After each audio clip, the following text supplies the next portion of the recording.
अस्सलाम वालेकुम दोस्तों, दिस इज़ शराज ख़ान और मैं अपने ऑफिशियल यूट्यूब चैनल मंजिल बाय शराज ख़ान में आपको खुशामदीद कहता हूँ।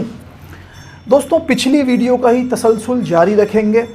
फॉर्म्स ऑफ द बिज़नेस को हम डिस्कस कर रहे थे। पिछली वीडियो में मैंने सोल प्रोप्राइटरशिप, सोल ओनरशिप का मौजू ज़ेर बहस लाया था। उस वीडियो का लिंक मैं आपको डिस्क्रिप्शन में फ़राहम कर दूँगा। दोस्तों, आज जो मेरा टॉपिक है वो दूसरा फॉर्म ऑफ बिजनेस है, which is partnership.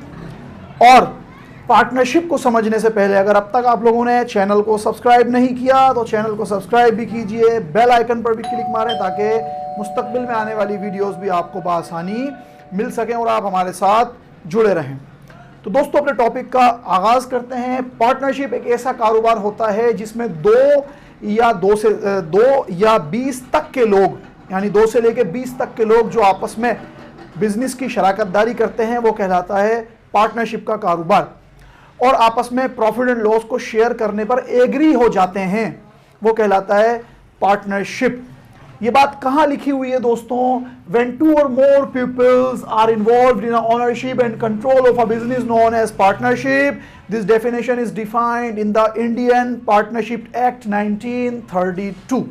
It was the act, ये एक एक्ट था जिसके अंदर ये डेफिनेशन को बाकायदा समझा दिया गया था, बता दिया गया था।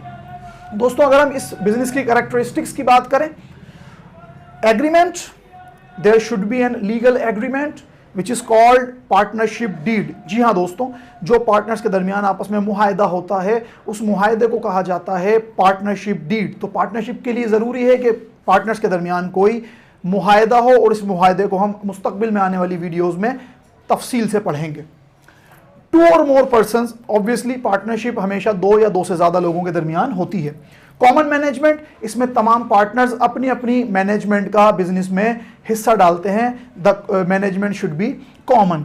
Sharing profit and loss, obviously इसमें तमाम पार्टनर प्रॉफिट एंड लॉस को आपस में शेयर करते हैं। तो ये भी पार्टनरशिप बिजनेस की एक कैरेक्टरिस्टिक्स है कि आपस में प्रॉफिट एंड लॉस को तमाम पार्टनर्स शेयर करते हैं। हमेशा की तरह, पिछले टॉप मौजू की तरह इस मौजू में भी, यानी पार्टनरशिप के अंदर भी एडवांटेजेस और डिसएडवांटेजेस को जिक्र करेंगे। एडवांटेजेस यानी pros of the business, ease of formation. बिल्कुल सोल प्रोप्राइटरशिप की तरह ये कारोबार भी बाआसानी पार्टनर्स की म्यूचुअल अंडरस्टैंडिंग्स के साथ लगाया जा सकता है। The second one, large resources. Obviously चूंकि हर पार्टनर अपना अपना हिस्सा बिजनेस में कंट्रीब्यूट करेगा तो हमारे पास रिसोर्सेज जनरेट करने के असासे या सोर्सेज ज्यादा होंगे, चांसेस ज्यादा होंगे।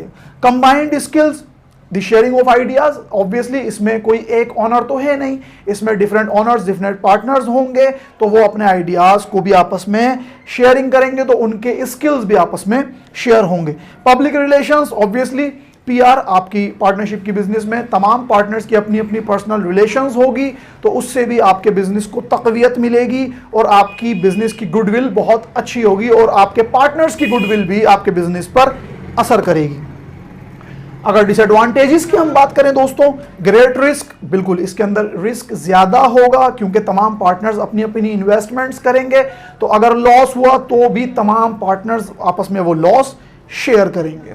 Unlimited liability, we have already discussed in our previous lecture. Unlimited liability से मुराद ये है कि अगर कोई पार्टनर अपनी लायबिलिटी क्लेम ना कर सका तो अपने पर्सनल रिसोर्सेज के जरिए भी वो अपनी लायबिलिटी को अदा करेगा, क्लेम करेगा। म्यूचुअल कॉन्फ्लिक्ट्स, बिल्कुल जहां पर 2 लोग होते हैं वहां बर्तन बजते हैं, आपने वो कहावत सुनी होगी। बिल्कुल इसी तरह जब 2, 3, 4 पार्टनर्स आपस में होंगे तो उनमें उनकी राय में कॉन्फ्लिक्ट्स, टकराव आ सकता है। And the lack of stability, जब जाहिर सी बात है कि जब कॉन्फ्लिक्ट्स आएंगे तो बिजनेस प्रॉपर वे में नहीं चल सकेगा और फिर उस बिजनेस को डिसोल्यूट होने के चांसेस यानी बंद होने के चांसेस ज़्यादा भी होंगे और वगैरह वगैरह। ये थी दोस्तों पार्टनरशिप बिजनेस की प्रॉस एंड कॉन्स। आज हमने तफसील से पार्टनरशिप, उसकी कैरेक्टरिस्टिक्स और एडवांटेजेस और डिसएडवांटेजेस को जिक्र करा। इंशाल्लाह नेक्स्ट वीडियो में हम फर्दर पार्टनरशिप के ही मौजू को लेकर आपके सामने आएंगे। आज के लिए काफ़ी है। अपनी खुसूसी दुआओं में मुझे याद रखिएगा, बहुत अपना ख्याल रखिएगा। अस्सलामु अलैकुम वरहमतुल्लाहि वबरकातुहू।